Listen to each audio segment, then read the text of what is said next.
This is Match Week.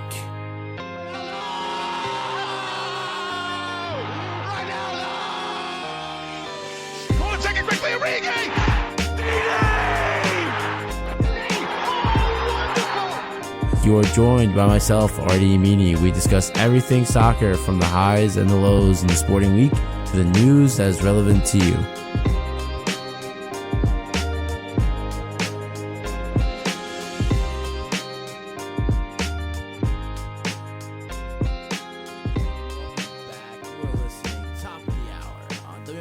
Upper Montclair, and this is Match Week.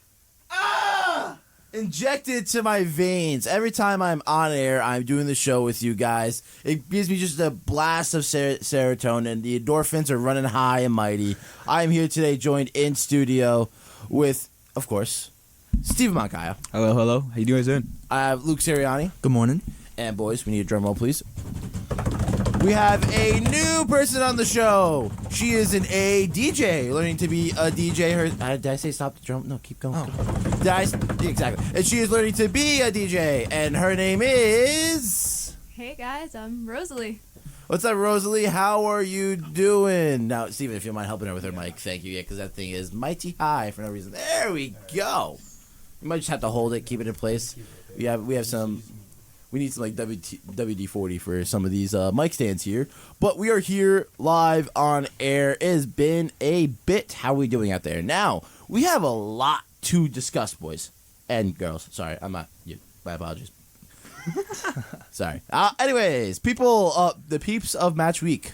How about that? Nice.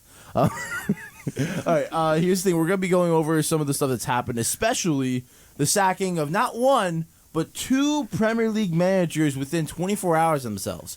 Crystal Palace losing Patrick Vieira, and the Tottenham Hotspur sacking Antonio Conte. Now, we're going to play some of the audio from that interview with Conte about some of the words of how he got sacked. So we're just going to go in and play. Because they are used here. They're used here. Don't play for something important. Tell him. And, they don't play. They don't want to play under pressure. They don't want to play under stress. Tell him. Yeah, it's easy in this way. Yeah. Tottenham story is this: 20 years that there is the owner and never won something. But why? Only for the fault is only for the club or for every manager that stay here. And I have seen the manager that Tottenham had on the bench. You risk to disrupt the figure of the manager and to protect the other situation in every moment. And until now, I try to hide the situation, but now no, because I repeat, I don't want to see what I have seen today, because this is unacceptable. Also for the respect for the fans. Tell them. They follow us, pay the tickets, and to see the team another time, to have this type of performance, for me, I repeat, this is unacceptable. Now, guys, talk about thrashing your own players, your own club, and your own team. I mean, I think this is Conte just begging for it. He just wanted to say, guys, I'm out of here. I no longer want to be associated with this club. Mm-hmm. I'm with you. He pretty much just bashed the players and said that the fans don't deserve them. But, Antonio Conte has had, a history of this kind of with this, sort of an attitude, especially when the team's not winning. So, I don't know, but I think it's time for him to move on. I predict he takes over either Juve or Inter's job in the summer. That's where I think he's going to land. I mean, he just said the truth. He literally said the truth, man. It's the history of Tottenham. The history of Tottenham. It's the history, bro. Man.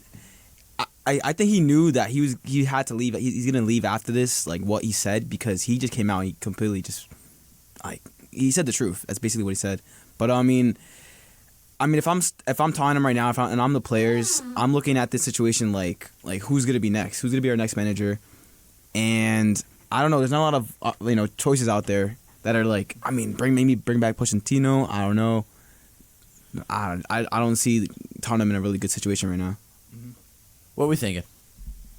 I mean, personally, I never think it's a good idea to thrash the team that you just managed. But, I mean, I can understand why he would feel this way. I mean, he's kind of an iconic manager in his own right. But moreover, Tottenham really just hasn't had the type of form they've had in these past couple of seasons. So him leaving might actually open like the gate for a better manager for that type of play for that team. Yeah. Well, that was valid. Now, we're also going to get a fan opinion here. That's right. We had some people sending some voice memos. Like, late at night, trying to get some sleep. Out of nowhere, my phone was just pinging. Just like, hey, can we get your opinions? I'm like, all right, you know what? By all means. Let's hear you say it. This is Nebby Ademi, one of our reoccurring guests here at Match Week. So let's hear what you have to say. So this is Nebby Ademi on my thoughts about Antonio Conte being sacked from Tottenham. And here we go. So, Antonio Conte, a well-renowned coach throughout England and his success with Chelsea in previous years, and obviously in Italy with Juve, with Inter Milan not too long ago. But now he took on I'd say a more difficult role at Tottenham, a team who's obviously struggled to win trophies a lot in the last years, even though they have the quality of players. Players of quality that I think a little bit higher than what the club is used to in terms of Heung-min Son and how good he is, and Harry Kane and how good he is. And you can even see Lloris has been a very solid Premier League goalkeeper over the last 5 or so years, and more. But I think his sacking is justified, considering his comments. His real comments, I'll say. His comments that were truthful, but sometimes the truth hurts. And in a situation where he was, I don't think he should have been saying that. Considering they did have a bad result, I think, in their eyes, away at Southampton when they tied 3-3 after leading 3-1. I just think the situation and the way in which he handled it was a little bit over the top. But I also think it was stuff that needed to be said for the culture of that club. Only because, again, having those players in these past couple of years and not achieving anything, a little bit of letdown. Yeah, they went to the Champions League final, yeah. And the final Carabao Cup final, I believe it was, or EFL Cup at the time, and they did lose.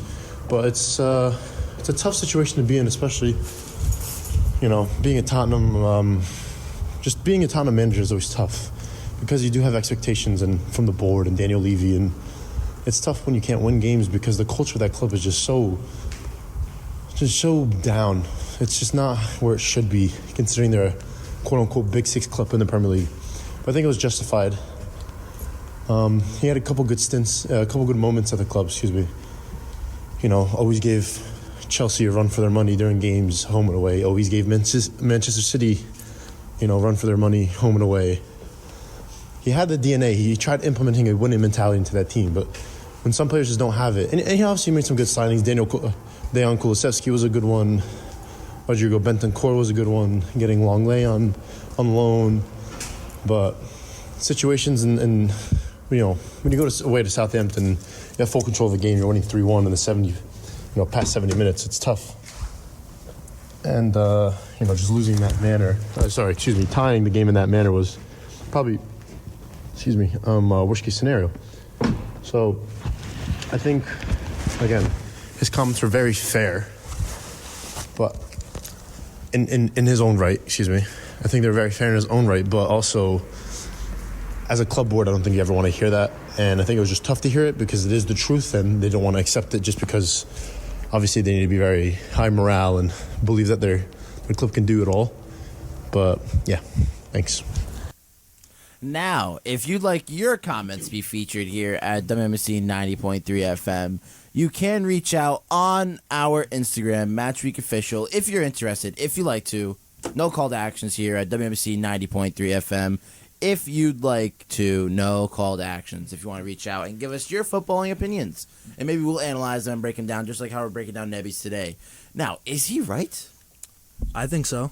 I mean, but it's not. I wouldn't just put it all on Conte. There's never been a coach that's went to Tottenham and won them a big trophy. But yeah, I don't know. It's the history of Tottenham. I mean, Mourinho, he went to a final, but they didn't even let him coach the final. They just sacked him before the final. I mean, what were they thinking? I have no idea, but I mean, man, that's just Tottenham for you. I don't know. That's all I can say. I mean, I agree with his comments in a sense, but I think we're forgetting Tottenham is still 4th in the Premier League. There's still a chance for them to move forward with a coach who can fit their team players. I feel like we have the likes of Kane, we have the likes of Soon, so I feel like we can put it together and put up a winning season, frankly. Wait, we can. Hold on a second. Wait. Whoa. Whoa. Do we have a Spurs fan in the room? Nope. Try again. Well, because you threw me off there. You're like, we. I'm like, hold on a second. Ew. I've had Arsenal fans in here. Were you going to tell me a Spurs fan? Nah, I'm just joking. I don't mind. Throughout this show, I'm going to keep guessing. It's going to be random. You're going to say certain things. I'm just going to have to guess, you know? I have such a funny hint, so if you want me to throw it No. If you can't guess it. Don't throw any hints. Don't throw any hints. Later. All I know already is a Prem club. I swear to God, if it's like a Bournemouth or something, I'll have so much respect for you. You have no idea. But let's go over some of the results, because now we're going to go into international break. Yeah. And there's one thing I want to talk about. You know, everyone's talking by Heidi about Arsenal. You know, like, oh my God, wow, look at how great of a club they are. They got knocked out of the Europa League. Mm-hmm. Hey, man, people sleeping on Sporting, bro. Be sleeping. They stay sleeping. Not anymore. We also have Man United going through 1-0 against Real Betis. Come on, you know, the ultimate real champions over here. That's how it's going to be. Now, what are we thinking about? Sevilla's still in there. I mean, I know. Just let me have my fun, okay? Let me have my fun. Come on. But no, what are we thinking about the European competitions right now? Because they're getting hot, they're getting spicy. We have a lot of cool stuff coming on. You mean between Champions League and Europa? Yeah, conference if you want to talk about Conference? it too. Yeah. You know what I saw? I saw this funny meme where it was like the Conference League looking like one of those cups you play in the career mode.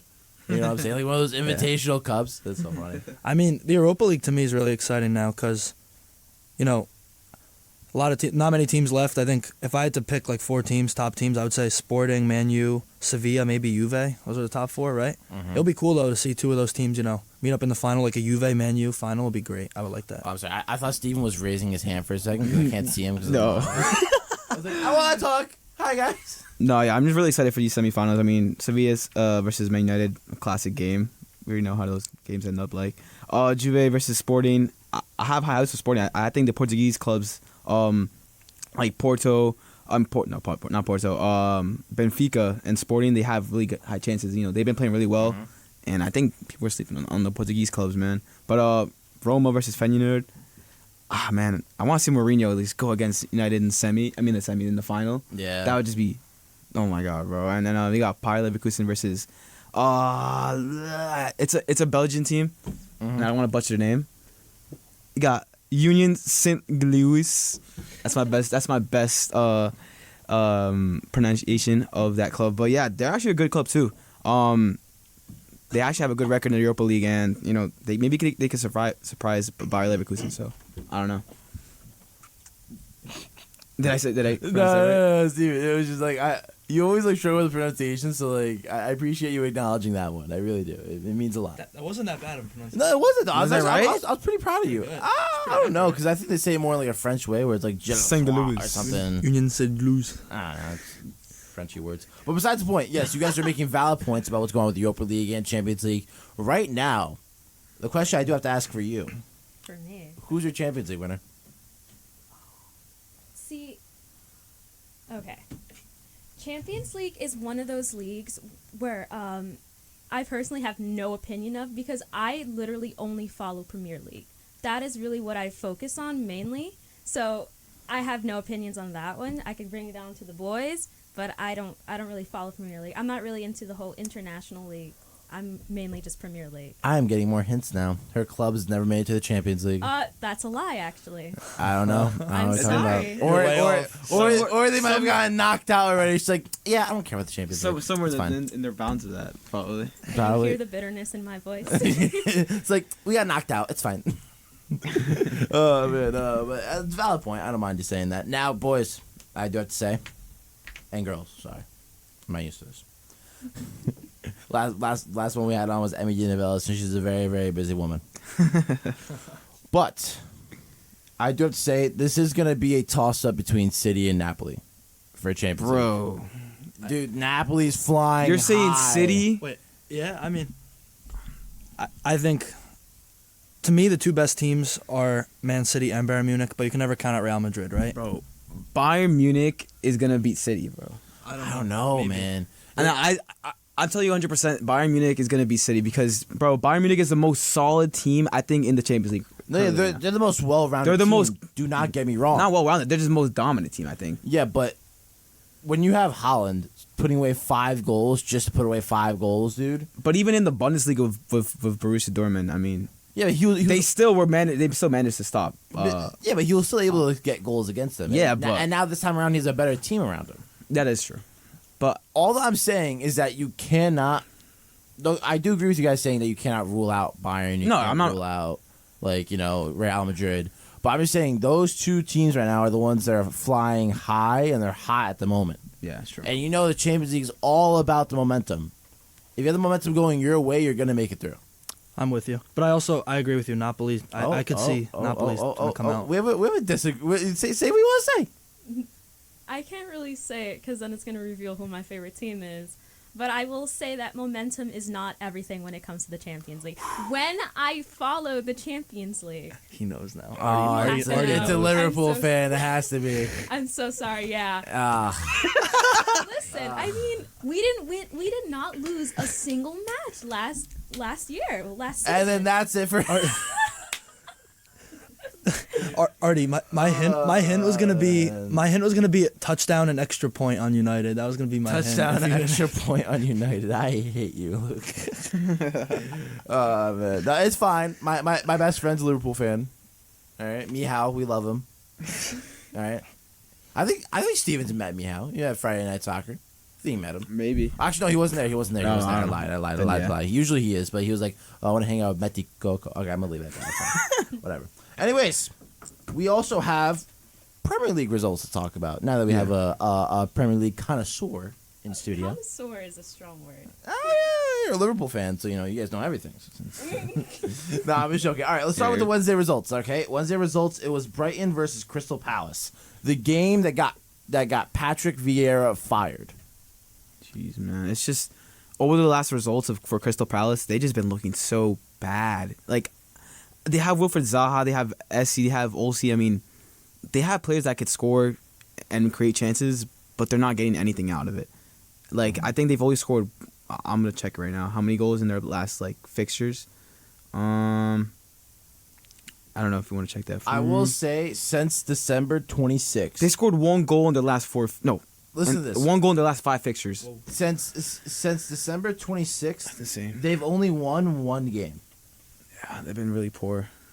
So don't get me wrong, I loved Patrick Vieira. I think what he was doing with the club was really special. Yeah. But at the same time, you can't expect to get investments in the team and not expect to get thrown out by not getting those results. You know what I'm saying? Yeah. And I think it's a struggle when you go from losing someone as crucial as a Conor Gallagher, He's so crucial. but then you bring in an Eberechi Eze, you bring in an Olise, you have an Edouard, you have a Mateta, you have Zaha. Your back line, yes, it might not be top 10 quality because all you really have is Gahey and Mitchell. Yeah. But that's not the excuse to have because we even saw that first game of the season against Arsenal, they held their own. That initial game showed hey, Crystal Palace is here to play. They're not a joke of a team. Yeah, and throughout that whole beginning of the season, they actually played really well, but Yes. they just fell off. They look bad. I mean, I kind of have a soft spot for Crystal Palace because I kind of watched them since they were in League One, and when they made their come up and got into the Premier League, I believe it was 2 seasons ago. I've always kind of had a soft spot for them, but their form these past 4 matches have just not been what I kind of expected for the level of talent that they do have on their team. So that's how I feel, man. Yeah. Yeah. I mean, we can't really complain about that. Now, we also have a Brighton flying high. Doesn't matter. Take away a Trossard. Take away a Graham Potter. Take away anybody, because guess what? They find somebody better, and they still end up winning. Yep. True. The team that is Brighton right now are top 10. They're in 7th place. They're right behind Liverpool. They could pass Liverpool. I hope they do. I'm not gonna lie. What do you think? Because they have a game in hand against Liverpool as well. They have 3 games in hand. No, one game. It's Liverpool has 26. Brighton has. Oh, really? 26. Oh, yeah, right. Yeah, I was looking at Tottenham. Yeah. Of course I was looking at Tottenham. It's okay. It's okay, Papa. It's okay. Don't worry. But no, they have a game in hand. Things are looking bright, but that's also the other thing for Tottenham now, right? It's like they have 2 games in hand or 3 games in comparison to other teams. So now, as soon as everyone starts to catch up, there's going to be like a type factor of like, things might not happen. Man, I mean, Brian, the job they've done like over the past months, filling in like spots that have, should I say, Trossard leaving, Cucurella leaving, Graham Potter obviously leaving. I mean, they replaced him with Matoma. They have this talent. I don't know how they discovered this talent, but Matoma, Moises Caicedo, and Evan Ferguson, who came from their academy system. I mean, he's been stellar, and I mean, they did a really good job, improving the team, and I actually enjoy watching Brighton play now. Like compared to last year, they're actually a really solid team. Yeah, they're right outside the top 4, which is pretty impressive. They're pushing, one more win, they're right behind Newcastle and very close to Tottenham at 4th. So they're doing well. I think they're playing hard. I mean, what a job De Zerbi has done. Yeah. Yeah, I mean, now, do we think that this is all De Zerbi, or do you think it's flying high off a system that was already put in place for him? I think it's all De Zerbi. It's all in De my Zerbi? opinion. Yeah, I think De Zerbi, because we already know what he did with Shakhtar. Mm-hmm. He's a really good manager, so I think him coming in, he just completely changed the squad. No, that's valid point. I think Potter left them with a pretty good squad to work with and pretty good system, but obviously it's a little bit of both, I think, in the middle. But I mean, no, yeah, 100%. But here's the thing, guys. We also have our Friday games and our Friday results. And there's only one. Newcastle versus Nottingham Forest. Newcastle ended up winning 2-0, keeping their spot in the top 4 right now, with Alexander Isak just looking cold. 2 stoppage time goals. I mean, Right before half, right at the end of the game. talk about scoring in Fergie time, all right? Yeah. No, yeah, I mean, Isaac has just I didn't expect him to be that good, actually. I don't know. I didn't expect him to be that good at Newcastle. Because, I knew he was at, what was that club? Real Sociedad. Real Sociedad, there we go. Yeah, he did a really good job there, but I don't know if he's going to adapt to the Premier League, that quickly. But he's actually done really good. He has 6 goals in 10 matches. I mean, he's done a brilliant job. I think, better than Callum Wilson currently. So, hey, I mean, he's a guy to look out for. Now, I know they're 5th place, but I call them top 4 because they're still, again...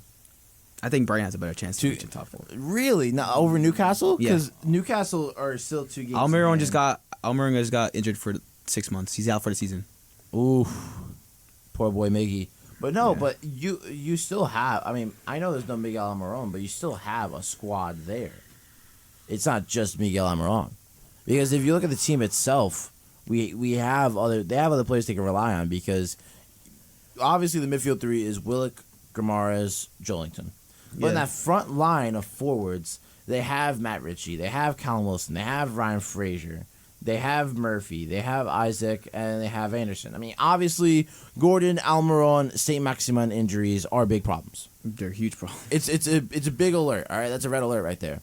But you can have if you could play with the front 2 of Alexander Isaac and having Callum Wilson up top, and being able to rearrange the team and sort of adjust, because you can still have your midfield 3, and even more so, you can take advantage of the talent you have in the back line. Have Kieran Trippier, have Shaw, have Dan Burn, have Moncayo make a couple appearances. Botman, you could play a back 3 of Botman. You could I'm trying to think of words. I'm struggling. Botman, Fabian Shaw, and Dan Burn, and have a back line of Moncayo and Kieran Trippier playing as fullbacks. So they're still a good team, but you haven't convinced me that they're going to stay in the top 4. I think they stay in the top 4. I think with the likes of Liverpool and Brighton and maybe possibly Tottenham, they could creep up and take that top 4 spot easily. You're saying with having a team, because Almiron had 11 goals and 1 assist this whole season. Uh-huh. I mean, most of his goals that he produced for Newcastle were so important for them, and the reason why they're currently 5th. He's one of the main products of why they are 5th currently right now. I mean, he's been phenomenal for them. Yeah, he's been their main player. I trust in Eddie Howe just for what he was able to do last season. Yeah. With taking a team who didn't even win one game out of their first 14 Yeah. to not being able to get relegated and to stay close to like mid-table, Yeah. I think you have to still have some faith and trust there. No, I think he could get the top 6, but if you told me to put my money on putting top 4, I'm not putting my money there. I'll put money on top 4. Yeah, me too. Top 4. Steven, you want to put money on it? You wanna I'll get put back? money They're gonna take Tottenham's spot and finish 4th, I think. Steven, you want to put Want a double on? I'll put money on You want to put hypothetical money on it because Okay. we're We don't here put a on gamble. WMC 90.3 FM and we do not support gambling. Yeah. But I just put that. would you like to put hypothetical money on it? Yeah. Yeah? I would put hypothetical money on it. I'll put a hypothetical thou on you right now. Nice little band to prove you wrong. And I'll hypothetically accept that. Okay, no more hypotheticals. Robert, right into the real. All right, right into the results. Nottingham Forest. What are we thinking? How are we feeling about them? I mean, they played a tough match, but I don't know. They're right in. They could smell that relegation. They're right there. Here's the thing. I want Leicester, West Ham, and Wolves to get relegated. I want Bournemouth and Southampton to survive the drop. As long as Leeds stays up, I'm good. I think as long as Leeds and Everton don't go down, I think I'm good with that. Yeah. I mean, my original my original 3 that's gonna get relegated. I think it was Bournemouth, Southampton, and Everton. That's my original 3. What are my original three? I remember because I was just like, No, mine aren't over here. It's in the old book I had. No. I do have to say that I want to hear her opinion now. I know. Who's relegated? I was gonna say I Okay. do want to hear her. I was gonna do a little throwaway. I had a cool little segue planned in my head. You know, I'm a show Cool host, thing. You just ruined it. and you ruined it. You ruined it. Yeah. Steven, go back to It's Called Soccer. Just mute me. Anyways, I was about to swing it over to you. What are you thinking? Definitely Bournemouth going down, like without a shadow of a doubt. I kind of don't want Everton to go down. I know a lot of people feel like they should, so they can kind of regroup. But I mean, being a Liverpool fan, you know, Merseyside, whatever. I personally I don't want them to go down simply because Everton, I feel like they have a lot of grit. I feel like they have a lot of power, and I feel like right now, like what are they? They're 15th. Leeds definitely going down. I do not care. Bye Leeds. They have, you know, they have too many American players for me. I know, hot take. But I love to see a team that's, I know it might sound wrong, but I love to see a team that's purely English / any other country that's not the United States. She just told us Brexit means Brexit. She just told us Brexit said it's means called football. Brexit. She wouldn't be a fan of It's Called Soccer then. That's for sure. Too many Americans over there. No, I mean, here's the thing. Everton is the one club in England that's like has never been relegated. That once they made it to the top flight, they've been in the top flight. So obviously you want that story of a dream to go, but Leeds is like Nah. Goodbye. Leeds is like Please it's like fulfilling my dreams. It's like wow, like an American is playing in the Prem. Like I want them to survive just for personal reasons. I can care less about the club itself. I mean, I think that they just have the talent. They've been full of injuries at Leeds. I mean, now they're getting their players back. They got back Rodrigo. They're getting back majority of the players that were injured. So I think Jesse Marsh fired too soon? Question mark. I think he was fired way too soon. Yeah, we Because- talked about this, but like he didn't deserve to be sacked. I think he was a good guy, good After coach. like one game of McKennie. Yeah, It's like after his debut, just you gone. can't you can't just sign a player, have a whole bunch of injuries, and sack the manager because you're not playing without the injuries. I'd be like when Liverpool a couple seasons ago had everyone and their mother injured, no rotation. Mm-hmm. Oh, we're gonna fire Klopp. We're not doing good enough. We have to get rid of him. Crazy. Not good enough. Like that just wouldn't work. It's not how it works. You have to have faith, trust. As someone well, I would know. I mean, for Trust. Everton, I wouldn't mind that. Banish them. no, Like they stop. sold. You saw what they did with the James and bro. Oh Bro, okay, They completely destroyed the club. that is just your Colombian propaganda coming They out, sold Steven. James. They're I'm gonna benching need you- Yerry Mina. I'm- I mean, get rid of I'm that gonna club. I need hope they get you- relegated. I'm gonna need you just to dial it back in. All right, we cannot let our propagandas dictate how the show is ran, unless you're me and you love Manchester United and you're Albanian. Oh, And yes. those are the So- two sorry, propagandas sorry. for sport. Plain and simple. Plain and simple. I'm not looking over there in that direction because I'm getting a stank look, and I'm gonna keep looking the other way. Okay. Okay. No, but for real, I think Leicester deserve it the most. If we're talking about teams that deserve it, I think West Ham and Leicester, just for the fact that there's no excuse for how they've been playing. And I think Leicester have shot themselves in the foot for relying on Brendan Rodgers, who's a B-Tech manager for a long time. Like, I don't think he was someone who was ever good enough to get that club to where he is. Because even the results in what they were doing the few seasons prior of getting into the top 6 and such, I don't think that was on Brendan Rodgers. I think that was all on the recruitment of what they were able to bring in, and then him just putting the pieces in the right place. Because if you had given any other manager the same club, the same opportunities that Brendan Rodgers was getting within that timeline, they would have gotten the same results or even better results. Yeah, I'm with you. They came out really flat against Southampton and lost 1-0. That's a bad result. Yeah. But, I mean, man, I can't really be mad because, like, look, they took away Fofana from him. They took away what was it, a guy? I mean, I think what do you call him? Harvey Barnes was injured majority of the season. Yeah. And they took away Schmeichel. He didn't replace Schmeichel. Danny Ward was goalie. I mean, I don't know. It seems like to me that likes of the players leaving, like those important players, just like the club just went down itself. But I think they should have fired Brendan Rodgers and brought in a new manager.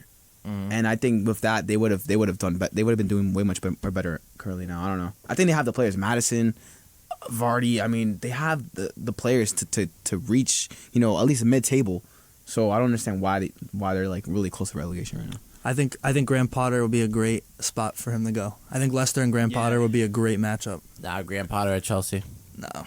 I'm telling you, you trust Potter with the Chelsea product. Trust me, Graham Potter with the Chelsea project is gonna get them wonders. I'm guaranteeing it right now. Guaranteeing it. We'll see. What wonders do you consider like wonders? Like winning the Premier League, winning the Champions League? I mean, right now they're still within the Champions League, dude. Everyone wrote them off. They can't beat Real Madrid. They don't have Tuchel.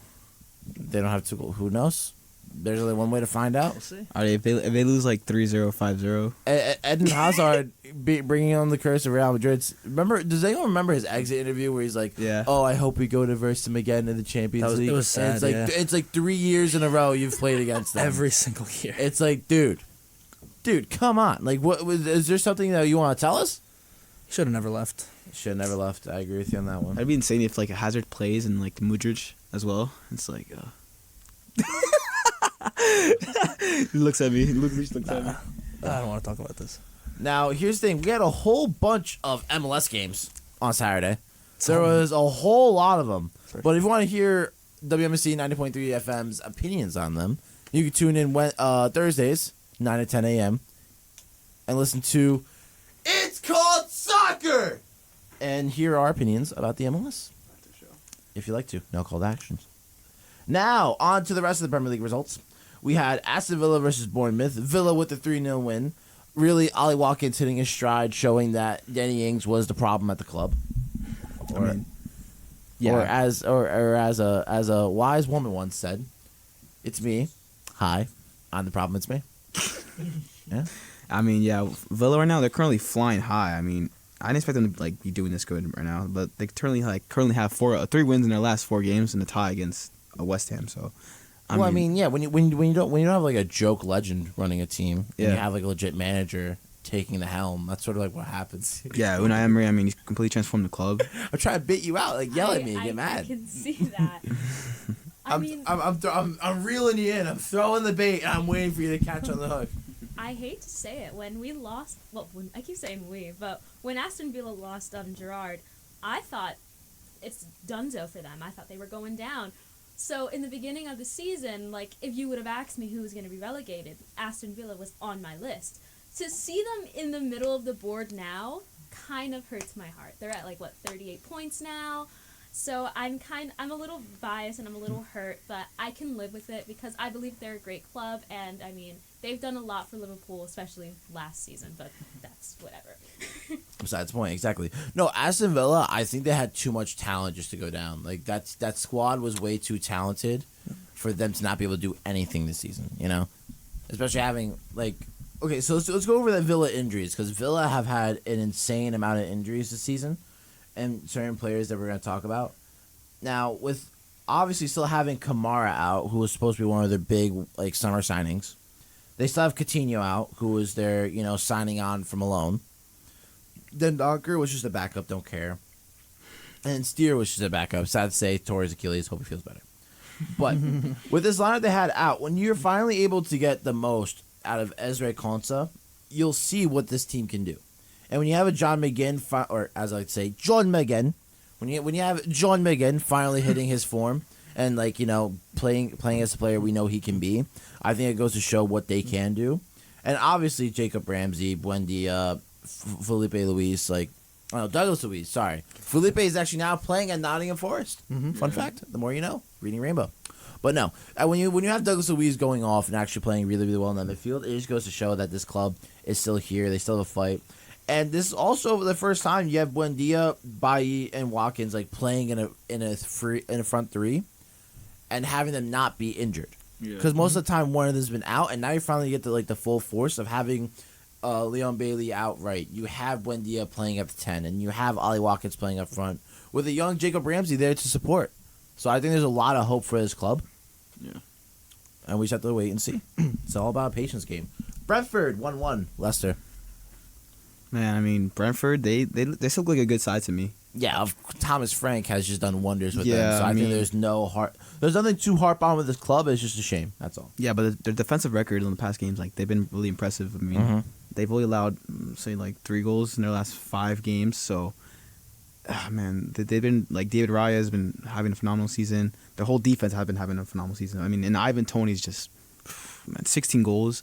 I think he's a contender right there, up there for the team of the season. But, yeah, I mean, Brentford, Thomas Frank has done a really good job with them, and hopefully they could somewhat, maybe get a European spot. So, yeah, that's my critique. I mean, we do have to say this game, we saw the likes of a Madison Barnes link-up that we haven't seen in a while, and we still see James Madison, even though Leicester are in 17th, they're struggling, he's still having a great season so far. Man, James Madison needs to get out. There's only one club I see him going to. Oh my God! There's only one club, Newcastle United. Oh, okay. I think that's the perfect club for him. Who said Liverpool? Huh? Someone said Liverpool. No one said Liverpool. Someone said Liverpool. I swear. Oh, actually, I said Liverpool or Newcastle. I said one or the other. I said one or the other. Just because Liverpool's midfield needs rotation. And Milner I think, Dejan was like, he's never gonna go to Liverpool. Yeah. Dejan's like, bro, really, bro? Come on. Really, come on. Benzema's trash, bro. Come on. Benzema's trash. I still can't go over how he talked about that. Hilarious. It's so funny. So funny. But no, the one thing the reason why I was saying Liverpool or even Newcastle is because both of those teams need Newcastle, they're missing one piece. They have Joelinton, they have Bruno Guimaraes. I don't think Willock is the one piece they need. Yeah. I don't think he fills in where they need. I think James Madison can do a lot more for that club in that position. Or I say Liverpool because Liverpool sort of needs that 10 that they used to have in the past of the likes of Coutinho. I don't think their midfield's good enough. Naby Keita, everyone was excited about him. Everyone thought he was going to do really well coming from Leipzig. Consistent injuries, woeful in the midfield, isn't the player everyone thought he was. We see James Milner, he's just too old. He's way too old now. He can't help out left back anymore. He can't help out in the midfield. Oxlade-Chamberlain, when he came, of course, was an impact player, did the best. Again, too injury prone, can't do enough. Fabinho, no problems with. I don't think there's an issue with Fabinho. Thiago, they're probably gonna ride it out until his contract expires, so there's no issue with Thiago. Henderson, trash. I'm sorry. No.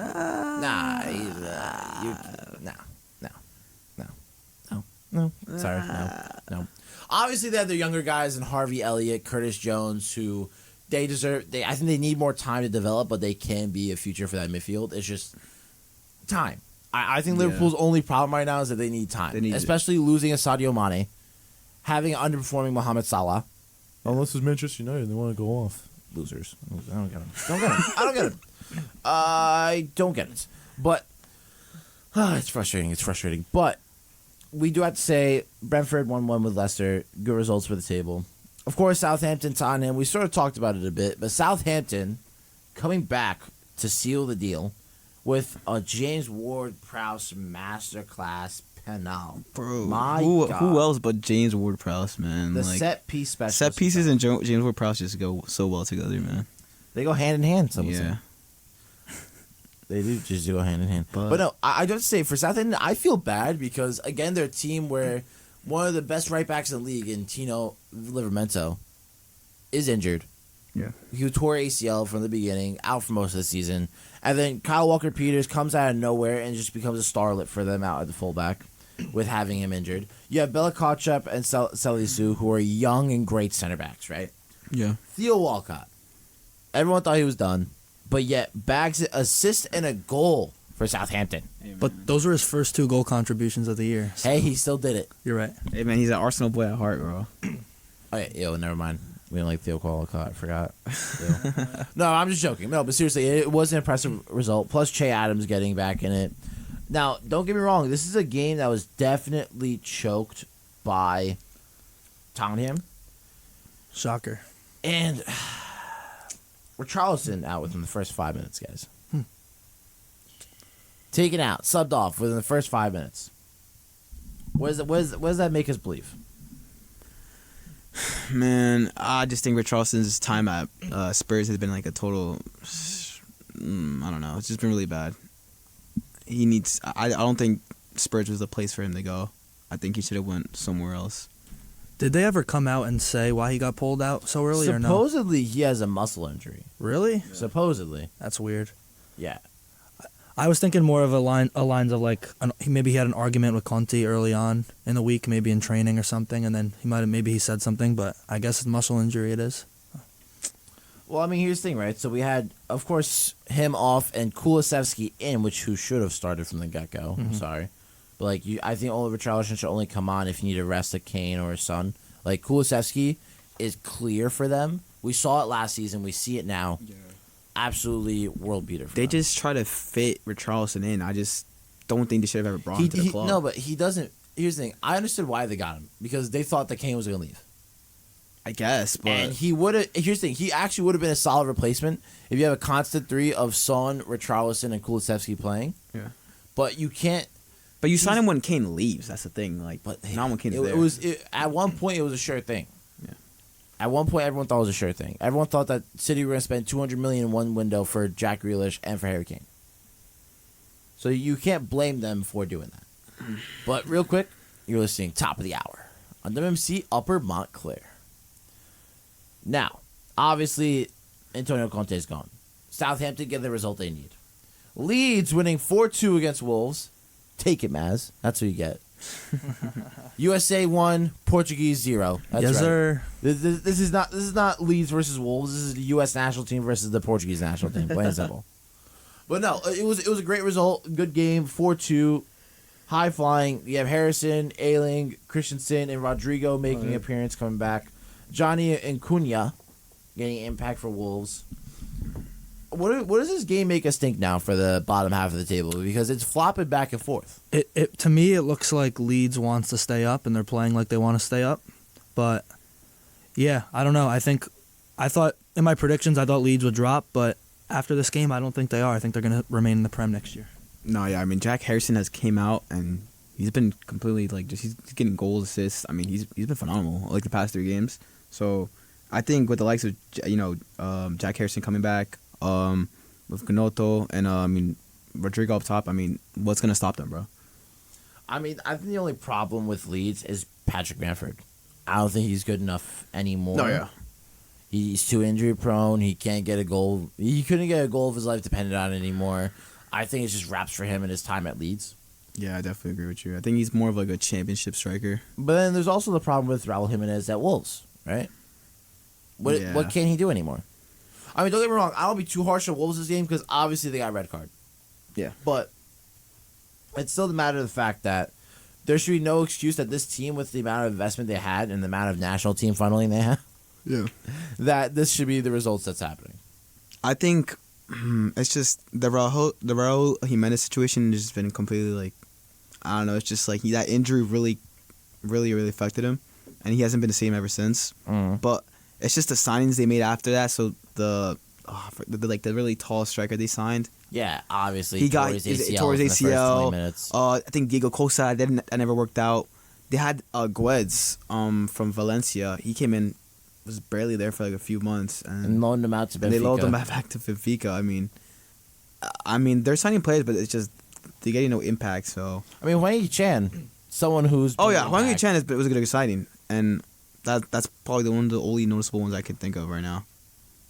Besides, What are we thinking over here? Wolves. I think it's too close to call any type of relegation race at this point. I mean, let's think about it. 12 between 20. How many? 12 of 20. How many points are separating those places? What is it? About 3 or 4 at this point? I think it's only like 4 Yeah, it's points. 4. 4 Yeah. points. You're right. 4. So I feel like it's way too close to actually call. Because I mean, you have let's say you get one tie, you get a win. Like that can mean that, for example, that can mean not Aston Villa. That can mean that Leeds goes down to relegation at that point. So I feel like if we're gonna really call this race, it would need to be probably week 30, week 31, not even further down the line. So I think it's too close to call at this point on relegation. Yeah, because the points tally from 12th to 11 is an 11-point difference. Mm-hmm. So I don't think anyone's going to break top 10 now, unless you're Aston Villa, who's right behind Chelsea. But the rest of the league is just fighting to stay up, without a shadow of a doubt. Mm-hmm. But now, I mean, speaking about the rest of the league and teams that are underperforming and that are pretty trash, Chelsea versus Everton. Now, obviously, no one expected... I don't think no one expected anything. This was a game of just low expectations. No one knew what was going to happen. No one knew Sean Dyche was going to park the bus. No one knew how it was going to line up. And what we saw was a okay game. Like, I don't see anything where I was sold on how great it was. bro, how is he tying against Everton? He should be winning against these games, man. Yeah, but it's also a new manager bounce, and you have Sean Dyche, who is Brexit. No manager He's Brexit man himself. I'm with Steven here. If Chelsea didn't get awarded a pen, they would have lost the game. They would have dropped points. Potter's not the guy for Chelsea. I'm sorry. I can't defend the guy anymore. It's just too hard. How are you gonna say the new manager bounce and everything like that, bro? It's still Chelsea with the squad that they have. They should not be tying these games. They should have at least held on to the lead. Terrible. Maybe it's time for some players to leave that club, because I think it's a club of low continuity. The players don't know what to do anymore. But And look, they I- have all their new signings playing. They have Yeah, but- Joao Felix. They have Koulibaly, but- Fofana, yeah, but- Fernandez. They have all their signings playing. Fofana is finally back from injury. Koulibaly, I think we can all say has had a subpar season. Badiashile is brand new to the league. Reece James and Chilwell are finally back from injury. They're finally starting to get their kicks of it again. Mm-hmm. Kovacic finally back from injury. Enzo Fernandez wasted money. No, he's been great. What? He's been the best. You're joking. He's joking. I don't know. I just don't think he should have gone to Chelsea. That's why I'm saying wasted money. I think he shouldn't have wasted his time going to Chelsea. My big point of criticism for this match. I'm gonna turn off my mic. You guys keep going. All right. My big point of criticism for this particular match is I love Christian Pulisic. I don't know why he started in the match, and Mudryk didn't play a minute. I think you give WMSC. Mudryk some time on the field, but yeah, I don't know. Saying that Enzo Fernandez was a complete waste of money is just that's a crazy statement. But 120 million, I think it's all worth the money. I think, bro, he's such a good midfielder. Like when I watch him play, he's a class midfielder. He's up there with one of the best midfielders currently in the world. But to say that he went to the wrong club, what other club would you say he had to go to? Liverpool. I think Liverpool needed him. Hey, man, does Liverpool have the money? Yeah, but I would say Liverpool needed him more than Chelsea. I think it was a waste signing. Because Chelsea right now, we can all say, oh, they should be doing this, they should be doing that. But right now, Graham Potter hasn't had a window for himself. And let me explain. Summer. We can all say it was for Tuchel, right? Todd Bowley was on the Tuchel train. Choo-choo, all right? On the Bowley train. Bowley was on the Tuchel train. Sorry, I confused my own point there. My apologies. No, so all the signings were made for Tuchel. Bringing in an Aubameyang, bringing in all these players, a Raheem Sterling, making sure we're stabilizing the team, the transition's not too bad. Then a week later, after the transfer window closes, we sack Tuchel, bring in Potter. Potter's having to deal with a slew of injuries. No Conte, no Chilwell, no Reece James. They have to struggle and go through. Then the winter signings happen. None of these winter signings are a Graham Potter signing. This was all Todd Bowley wanting to throw his money and just grab players and see what happens. Because they signed Madueke, they signed Fofana, they signed Mudryk, they brought in Joao Felix on loan, and they got Enzo Fernandez, and they got Badiashile. So yes, Graham Potter is being thrown players at him nonstop, But how is he supposed to organize a team when within 1 year you had about 12 different transfers and none of them are for you? They're just bought. I just don't think those like you said. I mean, if Graham Potter, you think Graham Potter is the guy for the job. Currently, that's what you're saying. But with all those players, I just don't see how those players fit to a Graham Potter system. That's Like what he's done at Brighton. Yeah, but that's why they're just need to clear house though. They're gonna have to get rid of the Aubameyangs. They're gonna have to get rid of the Sterlings. To be honest, even the Pulisic might have to leave. No, I agree with that, but I just think that Aubameyang's not playing. So why are people saying that? Okay, obviously he needs to leave, but how is that a grandpa? How is that connected to grandfather? No, but the point of mentioning him is just the point of that, like, you can't expect to use players when you don't know what player is gonna fit where, right? Okay, And how you're gonna use them. I think he had too much time at the club to find out where each player should fit and everything. I think he should somewhat have an idea and should be, I don't know, getting results already. Yeah, But I agree. He should have. I think at this point he should have it figured it out. At least the starting 11. But I feel like he's always rotating things and just not. He's just switching things around still. But eventually you got to get to. I don't know the clear 11 that he has or currently. I mean, I understand he's trying to figure it out still, I guess. But I think you still need to have an idea as a manager to, like, you know, understand what clear 11 you have. I don't know. What do you think of Graham Potter? No opinion. You're good. I mean, no, you can't be on a football show and have no opinion. I mean, I could, because when I think about football and when I think about, like, what I follow, I really just follow the teams that I like. So I'm going to follow Liverpool. I'm going to follow Barcelona to a certain extent. So that's how I feel. Corruption. She's all about that corruption, guys. All about that corruption. I'm just joking. No. But Graham Potter, I think, is the man for the job. Give it time, plain and simple. Now, on to important results. Ones that truly matter. Man United 3, Fulham 1. Mitrovic got himself sent off for no reason. No reason whatsoever. Really giving us the victory. Thank you, Mitro. Really appreciate it. But no, just talk about FA Cup for a bit. Obviously, Sheffield beat Blackburn 3-2. Brighton won 5-0 against Grimsby. And then Man United won 3-1 against Fulham. I would love to hear Dejan's opinion against for Mitrovic. He'd be yelling. I mean, that pushing of the ref. The thing is, that happened with Bruno Fernandes with an assistant referee. Yeah, and he didn't get anything for that. I know. And I saw it on live TV. I'm like, wait, did he just push the assistant referee? I mean, I don't know. I feel like in those instances, things need to be taken somewhat similarly. But hey, I don't know. That's United paying the refs. No, I don't think that's the case. Okay, we're not Barcelona. We're not corrupt. No, I think it's just an issue of, like, here's the thing. The ref just wanted to give a red card to prove a point and to control the game. And obviously one was already being handed out. As soon as Mitrovic starts retaliating, it's like sort of the ref was waiting to give it to somebody, you know? So I think I feel bad for Mitrovic. But then again, Albanian propaganda, I can care less. You feel bad for Mitrovic? A little bit. When he pushed, when he shoved it's not the about, it's not about shoving the ref. I think the ref was waiting for a reaction from him. I think that's the point I'm trying to make. Is that he wanted to sort of like, he wanted not just him, he wanted somebody to react to him by giving the red. Because he wanted to, like, make his point in the game of, like, that he's in charge and he's running the game. I mean, why would he make a point if that's a clear handball and that denied a goal scoring opportunity? It's just referee mentality. You know. See, I mean, I don't know. It's referee mentality. I mean, I understand, but, like, why would he try to make a statement if that's actually a clear red card? It is a clear red card. The point, you're missing the points. Yeah. Okay. There's a point being made. And it's not, I'm not trying to be all willy-nilly, like, trying to justify it. I'm just saying, here's the other side of it that you could see it as. Okay.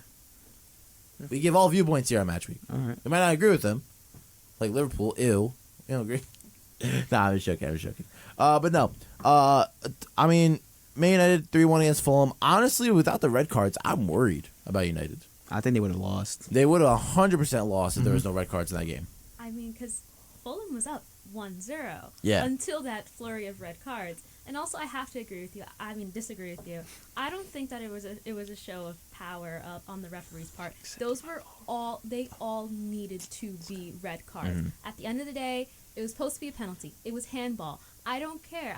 I know you're a Man United fan, and I get it, but at the end of the day, you don't touch a referee. Yeah. At the end of the day, you don't go into a referee's face and, well, some of them do. You don't go into a referee's face and you don't scream in their face like that. It's just disrespectful, and it's disrespectful to the sportsmanship of the game.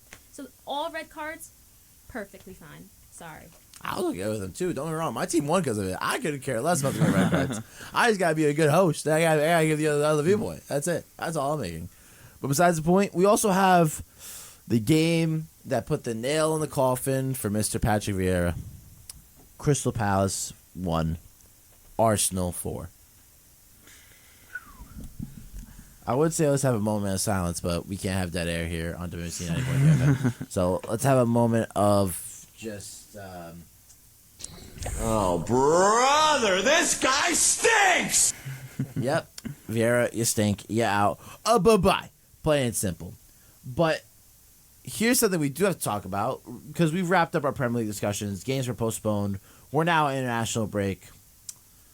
This is actually perfect. I didn't think I'd be able to talk about this with the right people, but I have two El Clasico fans here. Steven, you're outnumbered right now. That's it. You got two corrupt FC fans around you. Let's talk about it. Hey man, United owns them, bro. Yeah, United owns Barca. That's Absolutely true. not. That is not true. You guys lost against us. Plain and simple. All right, whatever. Whatever. I was watching this game. I'm not gonna lie. Real looked so off the pace. They look so off the pace for this game. Man, I don't know. It's just over the past El Clasicos, Madrid has been looking off. And I don't know, man. It's just You wanna know what it is? I think it's just the fact that Xavi. I don't think he's doing everything right with Barcelona, but he has the right mentality within that team, right? He has everything going. He's like he's focusing on bringing back the Barca way, playing right football, focusing on the talent side of it rather than the tactic side of it that we sort of see Carlo Ancelotti employ. Yeah. So I think that's sort of the struggle that's coming. I think some of Real Madrid's misfortunes. What's so funny right now? Huh? bro. This guy. I wanted to read a quote when you were done making your point. Go ahead. No, you interrupted me now. I don't know. Read your quote. I don't want to misquote the great Thierry Henry, but he did say this a while ago, and it's proving every single time that these two teams play. All European clubs fear Real Madrid, and Real Madrid fears FC Barcelona. He's basically saying that Barcelona sucks in European competition, bro. He's saying no European clubs fear Barcelona. It's just Real Madrid. Like he's basically saying you guys suck in European competition. That's basically what he's saying.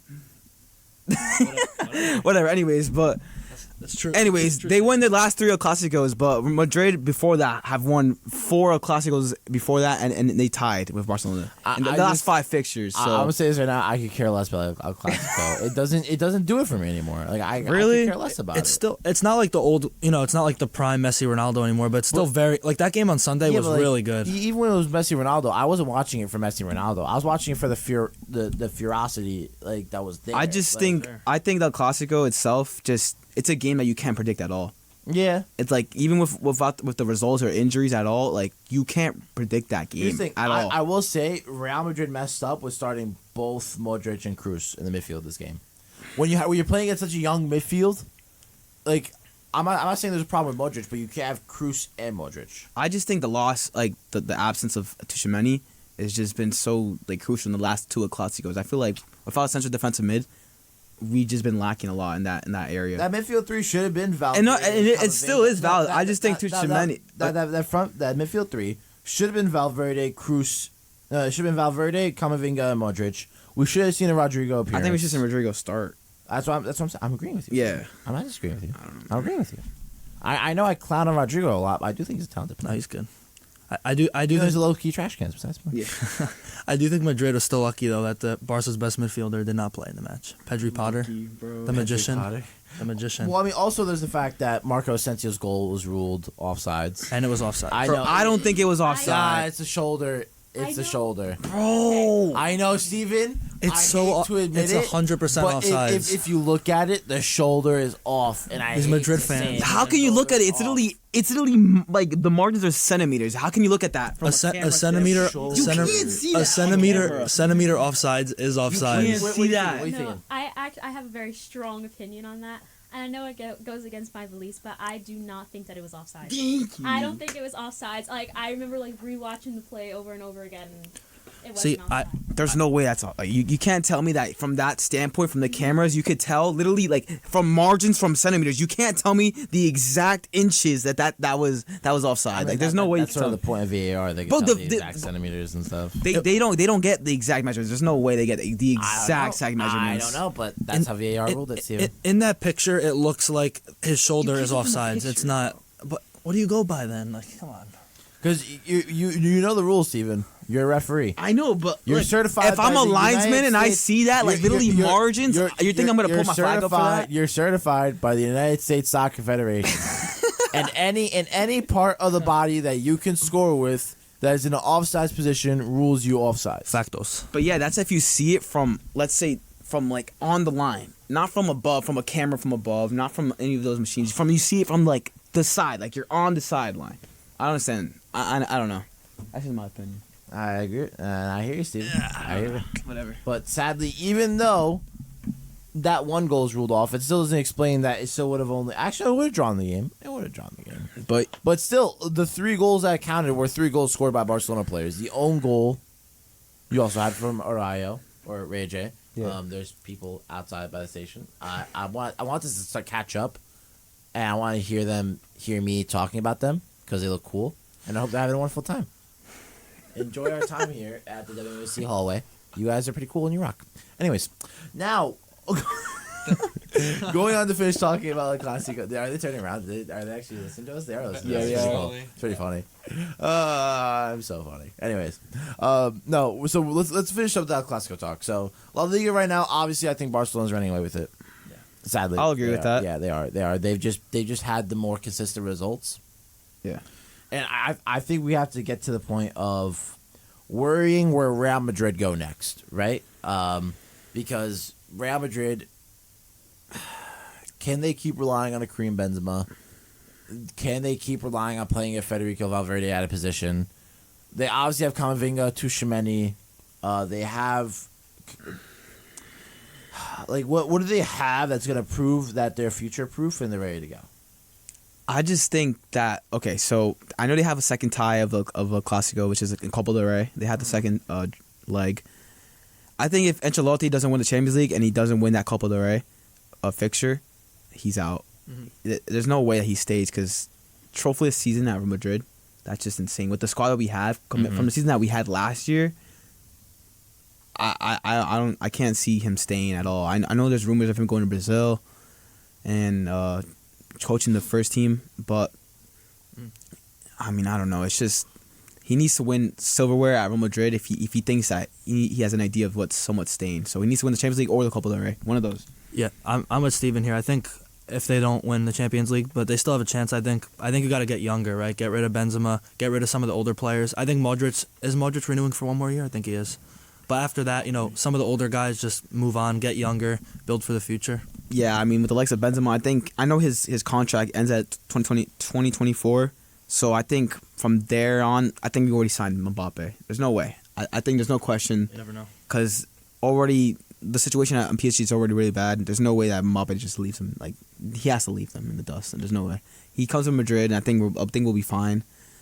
But other than that, I think we're pretty sorted out for our midfield. I mean, Valverde, Tchouaméni, Camavinga, I think we're okay there. Rodrigo and Vinicius, and then Militao. I think we need to fix up our right back position. Carvajal. Oh, Carvajal. Don't disrespect to him. He's a club legend and everything. We love him, but his time is done. His time is done. He needs to go, and we need a new right back. I was wishing Joao Cancelo, but nah, he went to Bayern. So we have to find a new right back to fill in that position for Carvajal. But yeah, that's all I have. Yeah. Yeah. I mean, unfortunate. Real Madrid's gonna need time to fix themselves up. Barcelona still trash cans. I'm just joking. But it was good result. Good result. They are corrupt. But it's besides the point. Now, on to the topic that we've prepared for. Yeah. I assigned Steven and Luke. I'm sorry. I didn't know you were gonna be on today, so I would have reached out to you prior for this. I assigned Steven and Luke to pick one player from each Premier League club that needs to go. Yeah. Now, just to preface this, I told them that the reasoning cannot be no, because I said so.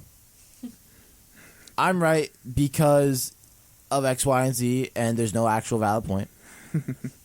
Ardi, pick me because, you're really good looking and you have a dumpy. Nope, that's not allowed. Sorry. He actually said that. I actually did say that. I did text him that. There's textual proof of saying you cannot talk about my dump truck. That's besides the point. It's besides the point. Besides the point. No. So, guys, I hope you made your vis individually. You did not collaborate. Yeah. No, we didn't collaborate. We did not. You guys have to argue tooth and nail as to why I should pick your argument. Oh, Are you gonna join in sometimes? I'll join in. I'll look and see what you're talking so about. What club are you starting with? How should we start with the top of the table or should we work bottom up? We're gonna go alphabetical order. Okay. So we're gonna start with AFC Bournemouth. Oh, Bournemouth. I thought you say Arsenal. Yeah, same. Okay, Bournemouth. I have This is I'm Who gonna has say, to leave? You should have a list, Steven. I I do have a told you. list. Where's But I have like Bournemouth? different types of players that I want to bounce around. I'm gonna just say Kiefer Moore. Kiefer Moore. Okay. Yeah. What makes you say Kiefer Moore? I think like Kiefer Moore, he's been at the club. I think it's already his time up. I think Solanke has that starting 9 position already locked down. Billing in the midfield, I think he produces more goals, I think, than Kiefer Moore. So why have him at the club? So I don't know. What do you think? I mean, my player would be Dominic Solanke to get out of the club. Okay. Yeah. I think, he has 7 goals and assists this year in 22 games. I think he deserves to stay in the Prem on a new team. This team's probably going to go down to relegation, I would assume, but you never know. I think he deserves better. I think he should get out of Bournemouth and join a club that will be in the Prem next year for sure. Okay, those are 2 valid arguments. What do you think of so far? What do you think of their arguments so far? Do you think do they like their choices? Do you think they're good choices? I mean, I think it's fair. Like, in terms of Bournemouth, just in general, their team is not exactly a team that we have that has a possibility of staying in the Prem. So I feel like if they can dump out some of their players, get some cash, and rebuild their team, and have a player who actually does deserve to stay in the Prem, I think that's a good idea. So if I were you, I'd choose that. Also, no Scott Parker will solve you guys a lot of problems as well for Bournemouth. Mm-hmm. But I think you guys missed their most important player that needs to go. Philip Billing. Why? I think he can go to any top 6 side and start. But why do you think he needs to go? Because he is proven that he's an elite level midfielder. I mean, I He think has 6 goals and 1 assist. But you're saying that he needs to go now, or like he just needs to go in general.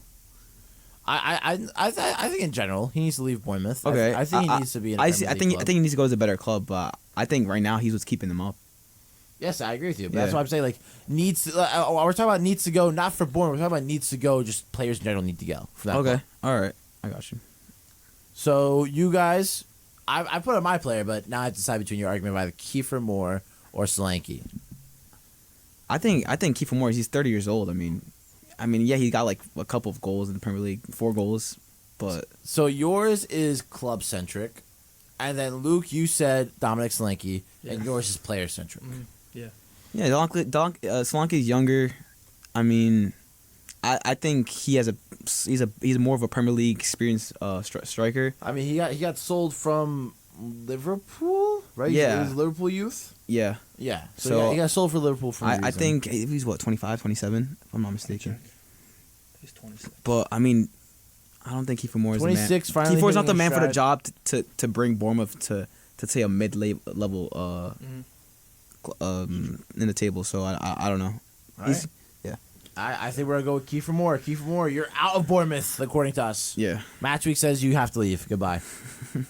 Next, we have Arsenal. Ew. I'm ready. Where do you Gross. go? You want to go first? Yeah, I'm going to start with someone who I think has fallen out of the squad just because of how well this team has played. I'm going to go with the young Englishman, Smith Rowe. Really? Yeah. That's my. That's actually my pick as well. So we have to choose. We never. How are we doing that if we have the same? I mean, you're both just like dead set agreed on, but maybe Yeah. you guys could maybe pick one more. Pick somebody else. Yeah. But okay, so I think you both are in agreement for Emil Smith Rowe, but can you explain why the Smith Rowe pick? Both of you give a point. Well, I think they have too many good forwards now. They brought in Trossard. Gabriel Jesus is back from injury. Nikita's still there. Bukayo Saka and Martinelli obviously are there. I don't think there's any room for Smith Rowe to like rotate into the squad that much, and I think he's a starting caliber forward probably on many other teams, but not on the top of the Prem team. Yeah, I think like for me, Emil Smith Rowe. I think last season, I mean, he was an A1 player. He was one of their best players, and to have him like completely just not play in the club at all anymore. I mean, he doesn't play that much as he did last year. So what he did for the club last year, I think he was really super important. I think he could do that for another Premier League team if they're not playing him now, because he has a talent. He's still young, and just to not play him is just, I don't know. I think it's like kind of a disrespectful, because he came from the youth system. He rose. He's their number 10. Why are you guys not playing him? Yeah. So it's a valid point. But I mean, for my other choice, I'm gonna say Matt Turner. I think he needs to go start somewhere else.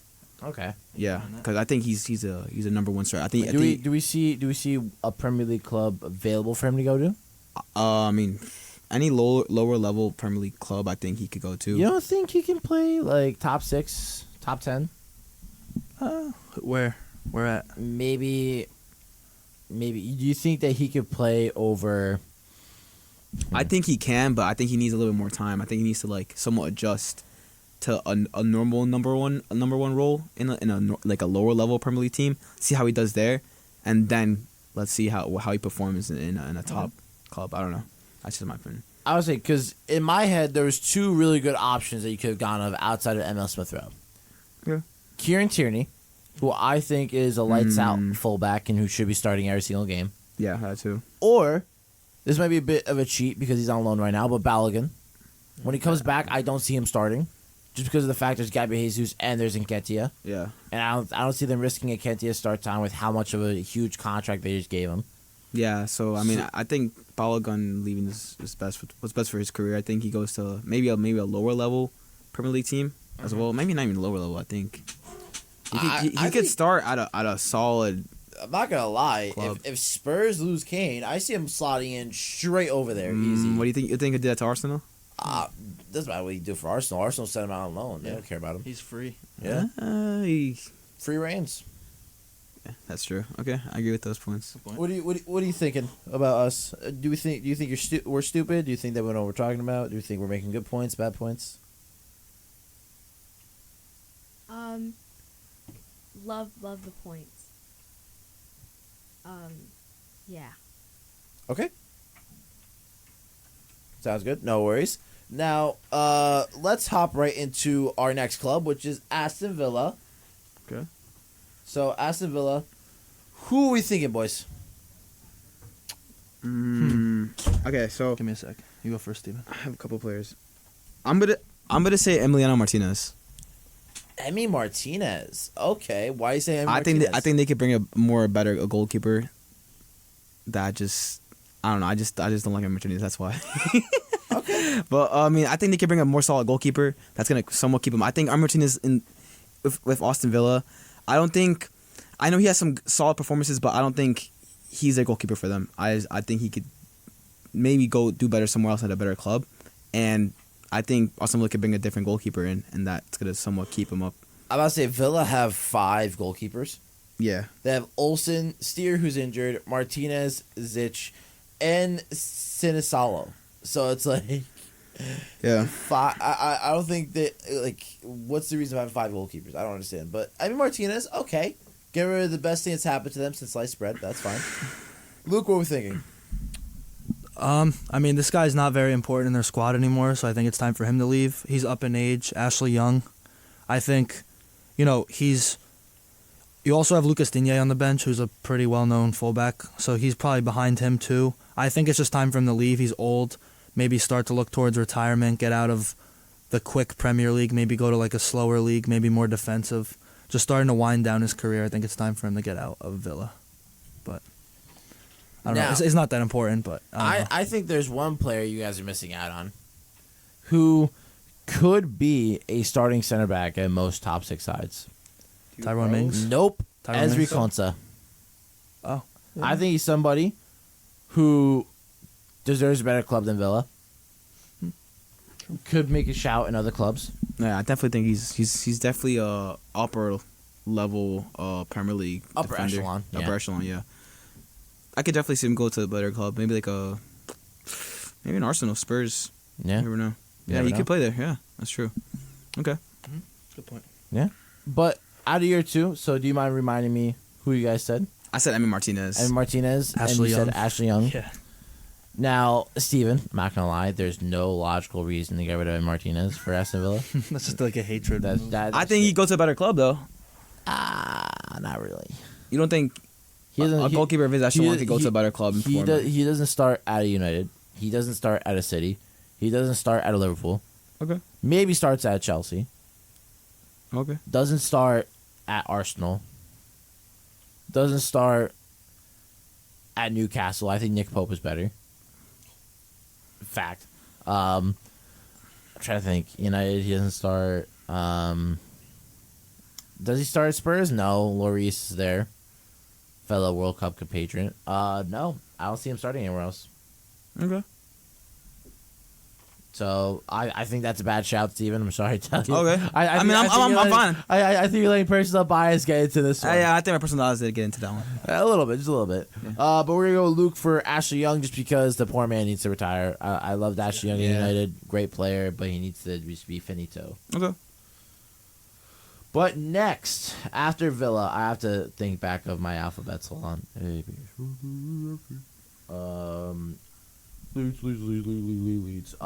We have Brighton. Chelsea. Oh, Brighton. Yeah. No, actually, yeah, it's Brentford, then Brighton. Brentford, then Brighton. Yep.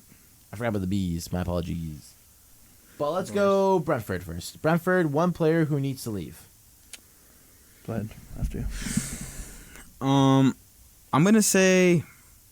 No. I don't really have a strong opinion on this team. All right, so I'm gonna say it's Thomas Starkosha, their backup goalkeeper.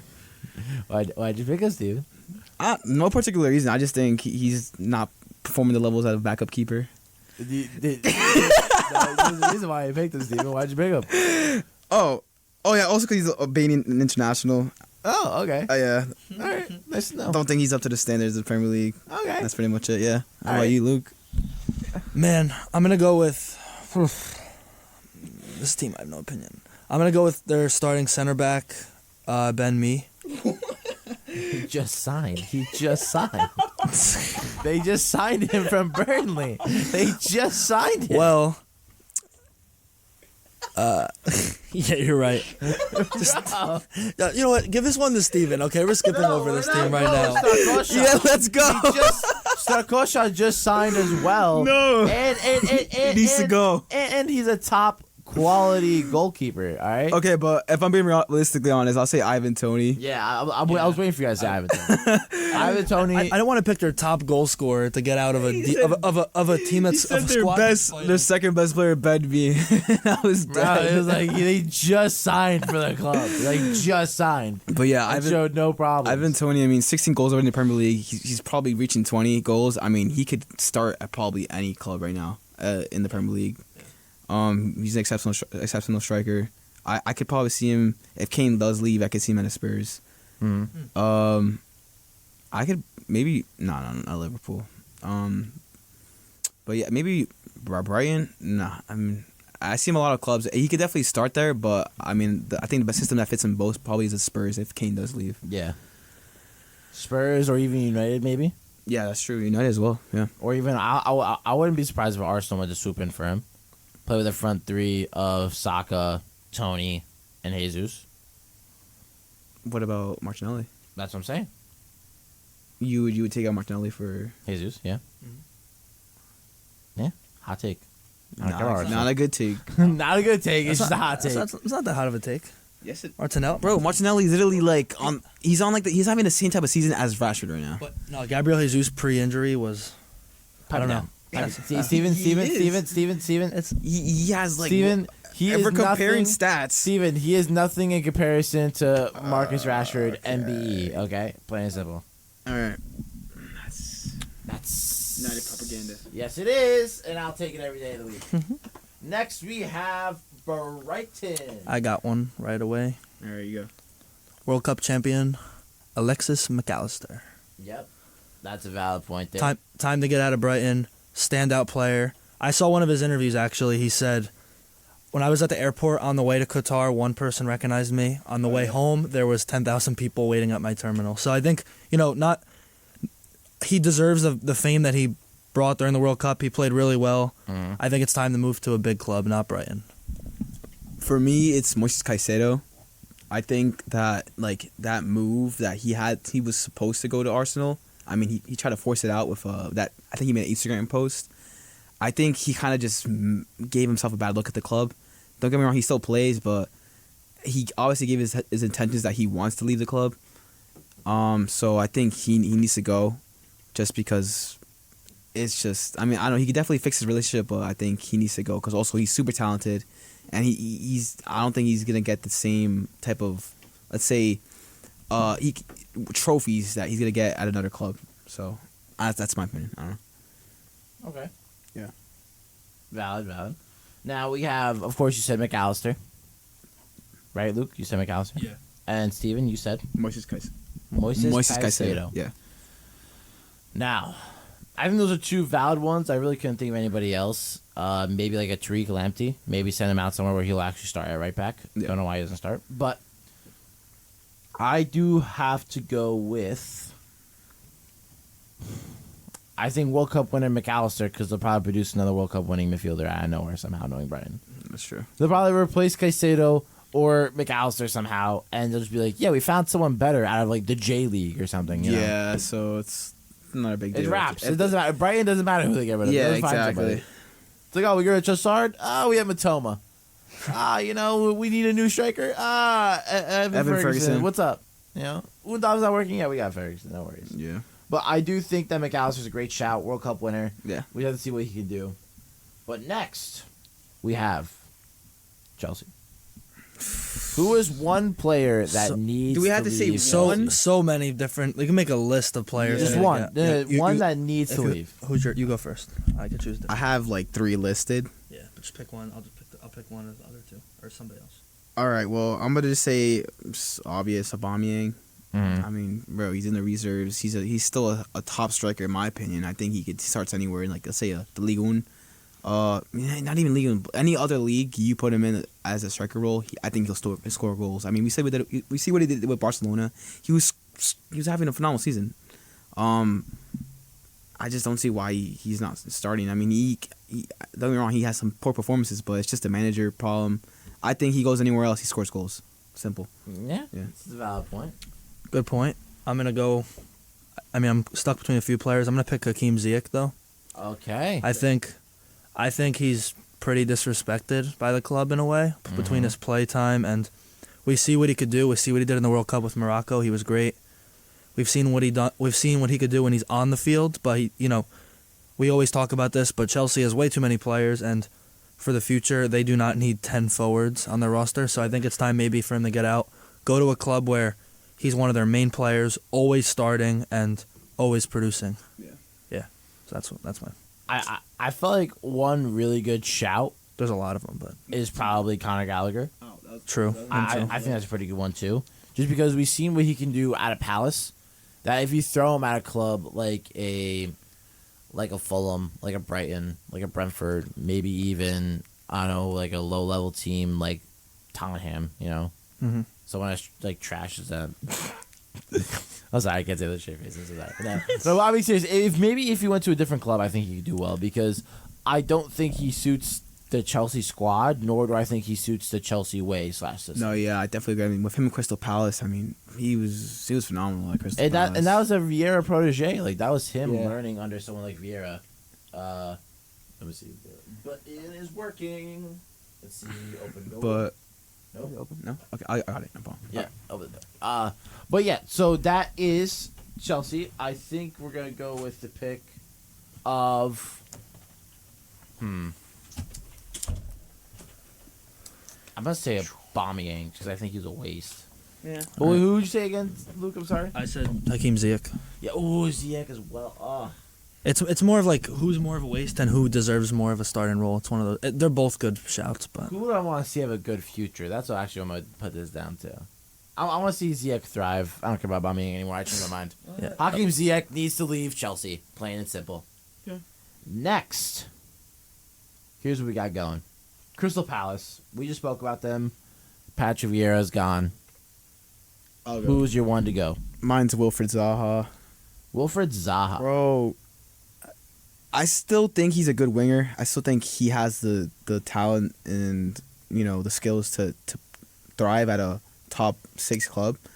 It's just he's been there for way too long. I think he should have been left already. He's always having a good season somewhat at Crystal Palace. I mean, right now he's been poor, but he still has the talent and skills to perform at a top 6 level club. And I think he needs to go just because he's been wasting his career at Crystal Palace. He could have been winning trophies at another club, at a bigger club, and I don't know. He's just wasting his time over there at Crystal Palace. What do you think? yeah, I'm gonna go with Jordan Ayew. I think he's had too many matches this year as a forward, and 1 goal and 1 assist for 28 matches is not that great. He's a little older. I think maybe I don't know. I don't think Crystal Palace is the right fit for him. He doesn't seem like he's gelled well with the squad. Maybe him and Wilfred Zaha both need to just go their separate ways, get a new start. Okay. Now, I do have to say that there is one player that I think if he moves, he can start at legit. Like, I'm saying this legitimately. Like, no more jokes anymore. If he moves, he can legitimately start at any top 6 club, even in Man City. I think Olise is a great shout. Well, don't give me that look, Steven. Don't give me that look. Do you think he starts at a Man City? I think he starts at any other club. Do you think he starts at a United? I think he starts at United Over too. who? I think he can start over. Right now, he could probably throw Rashford in the middle, throw him out left, guaranteed. You would throw Rashford. You would switch Rashford's position that he's starting in right now. Just for an Olse. Just for an Olse. Olise right now Olise. can start over Garnacho, guaranteed. But Garnacho is literally 18 years old. Why would you want to bring Olise? But no, I'm not saying let's bring him. That's Okay. the point I'm trying to make. Okay. I'm not saying, get him to United now. I need him. No one cares about Garnacho. I am just saying that Olise is good enough to be there. That's the point I'm trying He's to good enough to be over a Garnacho who's 18 years old. Who's a world beater at the current moment. So let's pipe it down, Steven. All right. Thank you. I do think that he starts over a Gabriel Martinelli very easily at Arsenal. Did you see he starts over a Gabriel Martinelli? Ease with Way ease. too. With ease. That's the hottest take you've ever With made. ease. He starts over Martinelli with ease. What is your agenda against Martinelli, bro? Nothing. He literally I'm is. just He's having one of the saying. best seasons currently. He's in contention for Premier League. I am just saying he starts over him with ease. Plain and simple. Oh my god! But Ardi, I will what are these pick, takes, bro? But I will have to pick one of your choices. Dion would be so mad right now. Dejan would be like, no, "What are no. you saying?" Dejan doesn't care about Arsenal. You guys don't know him that well. He doesn't. He really, yeah, sure, whatever. I already don't care. He would have said that on air as well. I am gonna go with. I don't want to go with Zaha because his contract expires and he's not renewing. I'm gonna go with Jordan Ayew. I think Jordan Ayew needs to leave. Just makes more sense. Zaha, his contract expires, so he's leaving anyway. Steven, good shout though. If you just said Eze, that would have been a good argument as well. But besides the point, on to the next one. He has dreads. We have Everton, and there's only one answer I will accept. What did I put Everton again? Let's see. I put Tom Davies. Next person. Bro, Tom Davies has been at that club for so long. He doesn't do absolutely anything. Yeah, but Everton is his ceiling. He's not good enough to be anywhere else. If anything, but he needs to go. if anything, the championship is probably. Every time I watch Tom Davies play, when I watched him during the Hamas era, he literally was so bad. Like every time I do watch Everton play, he's just so bad. I don't know why he's still there. I love how the veins pop out of your neck. I love how much you hate Tom Davies. Because Tom Davies is so funny. bad, bro. So He's- funny. I don't know why Luke, he's still there. Who's your chick? I don't know. Were you gonna pick Iwobi? Who were you gonna say to get out? No. You pick one. There's only one acceptable answer, but you pick one. Nah, I mean, he's definitely there, but I was gonna say maybe their captain. Coleman. I don't know who Kevin is. Okay, Seamus Coleman. Seamus Coleman, 34 years old, too old. I don't know. I think I've changed my mind. There's two acceptable answers. Is he one of them? Okay, is Calvert-Lewin one of them? No. What? Okay, what about Gray? No. Really? I don't know. I have no idea. What about what do you call this kid again? Keane? No. Their center back. No. Really? The two options are midfielders. What? Oh, Onana. Onana and James Gardner are two acceptable answers. Oh yeah, okay. Those are James Garner. I forgot about James Garner. Yeah, James Gardner. Two players that can easily start again. Honestly, if I'm at Arsenal, if I need a Thomas Partey backup, I'm going in for either one of those two, without a doubt. Definitely Onana. So, definitely James Gardner puts up his own too. All right, let's not disrespect James Gardner. I haven't seen him play recently that much. Yeah, because Frank Lampard didn't know what he was doing, and Sean Dyche just had to figure out the team, and he suffered an ankle injury. So let's calm it down. Okay, thanks, team. Okay. But you both were slacking for that one. Plain and simple. But ladies and gentlemen, we're going to take a quick break here, and we'll be right back with you to tell you who the rest of the Premier League should get rid of. You'll hear what we think about Fulham, Leicester, Leeds, Liverpool, Man City, Man United, Newcastle, Nottingham, Southampton, Tottenham, West Ham, and Wolves. We'll be right back. Hey, this is Los Mesoneros, and you are listening to 90.3 WMSC, the voice of Montclair State. Make sure I play my pronunciation stuff, so I gotta let them go through. I'm so sorry. I got food poisoning like 2 days ago. Really? So Man, I have no idea what to watch. We've been sitting here for an hour already. This is getting ridiculous. Have no fear. Movies Till Midnight is here. Whoa. Awesome! Wait, did you just break a hole in my wall? If you want some ideas for the latest movie news, or just want some ideas for things to watch, this is the perfect show for you. Guys, how is nobody else concerned about this? Listen to hear Andrew Cooper, Ella Duffy, Danny Krastik, and Bryce Menard as they discuss hot new releases and give our recommendations only on 90.3 WMSC Upper Montclair. You just broke clean through this isn't gonna fix itself. Tune in every Sunday from 11 to midnight to listen in. Guys, there's a massive hole in the wall. That wasn't cheap, you know. Winter weather can wreak havoc on your home, health, and heating bills. Jersey Central Power and Light and the New Jersey Broadcasters Association offer these tips to stay safe this winter. Avoid traveling when weather advisories have been issued. Make sure your home is winterized and your heating system is working properly. Have an emergency kit on hand that includes bottled water, flashlights, and extra batteries and medicine. Have carbon monoxide detectors in your home. And always follow a generator manufacturer's operating instructions. Does use care when burning candles and do not use gas stoves, grills, or other open flame appliances as a heat source. Carbon monoxide can kill. Winter weather is all about being prepared, and JCP&O is prepared. That's why they've invested nearly $2.9 billion in the past 10 years on capital projects to reliably deliver the electricity that keeps you comfortable all year round. This message sponsored by JCP&L and aired in cooperation with the New Jersey Broadcasters Association and this station. And this station is WMSC 90.3 FM. You guys like that little smooth transition? Yes, sir. That's how we do it. All right, we don't have that much time left for our audience, so we got to be a little bit quicker here with our choices. Okay. All right, no more roasting you guys for being ill-equipped. I'm sorry. Calling you out. I expect better from you. Plain and simple. But here we go. We have Fulham. Who's the one player who's got to go from them? I'm going to say Paulinho. Oof, good shout. Why saying Paulinho? Because, bro, he's one of the best. I think he's a really good center defensive mid. I think he starts at any top 6 club. I think he just needs to go just because he could play a better football somewhere else. Remember, you're not only making this argument for me, but for the audience as well. Because Paulinho, you could talk about how he's been lights out for Fulham. Yeah. How he's been one of the best midfielders in the league so far this season. Playing better than Rodrigo. Playing better than a Casemiro. He is up there. Yeah, he's definitely up there. That's what I'm saying. He starts at any top 6 club. I mean, yeah, but like you're not selling me. Okay. I guess you got to pretend like I'm trying to buy a Porsche and your Porsche is the best Porsche. You know what I'm saying? I got you. When you do these arguments, you really lost your chance. Sorry, Steven. Go. I was gonna say Daniel James, but he's on loan, so I got you somebody else. I'm gonna go with Tim Ream. Oh, you messed up. Daniel James is one of my favorite players, bro. You disrespected him. Now you've gone with Tim Ream. Yeah. Give me a reason why you picked Tim Ream. He's too old. He should go to the MLS, play there for 2 years, and call it a career, I think. I think he should just retire. Or retire on the spot, that too. That's a good. But Give the captain's armband to somebody else. Maybe Jedi. Maybe give Jedi the armband. I'm trying to think. Do I have like a good hot take for you guys that I could probably pick one?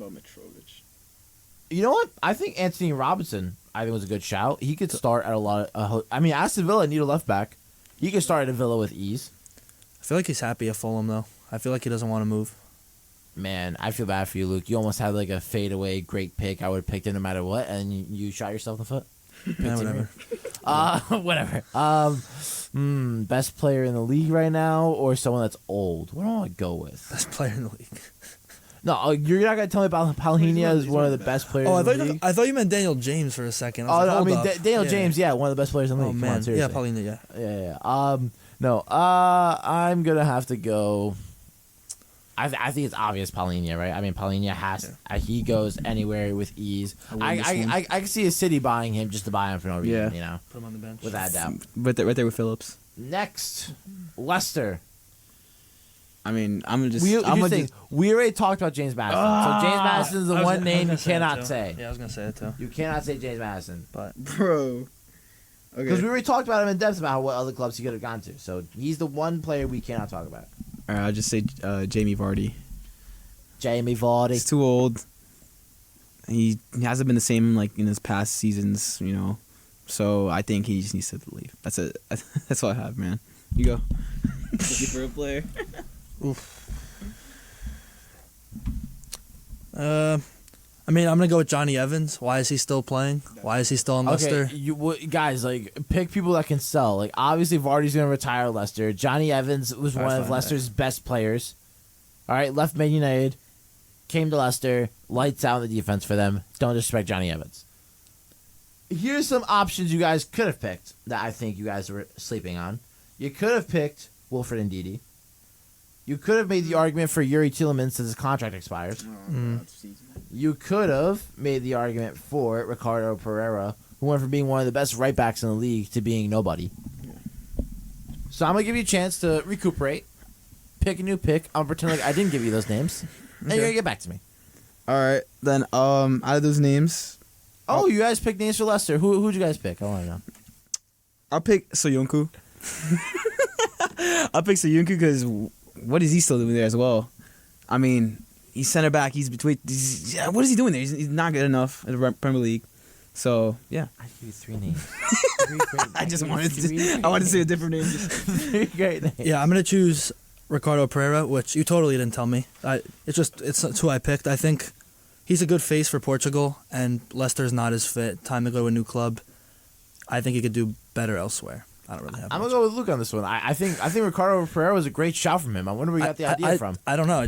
What a great shout, Luke. Good job, Luke. I should have thought of that earlier. Really proud of you. Really proud of you. Next we have Leeds United. One player that has to leave Leeds. That's a tongue twister. Try to say that 6 times fast. I'm going to say Somerville. Oh, okay. That's a good shout. I don't know. I really like watching him. I think he's a really dominant player. I think he deserves to be on a bigger club. Maybe with the likes of Tottenham, maybe if Kane heads out, or if Tottenham offloads some forwards, I think he could do well there maybe and flourish. I'm going to say Luis Sinisterra. Okay. Just because he's not been doing like what I thought he was going to do.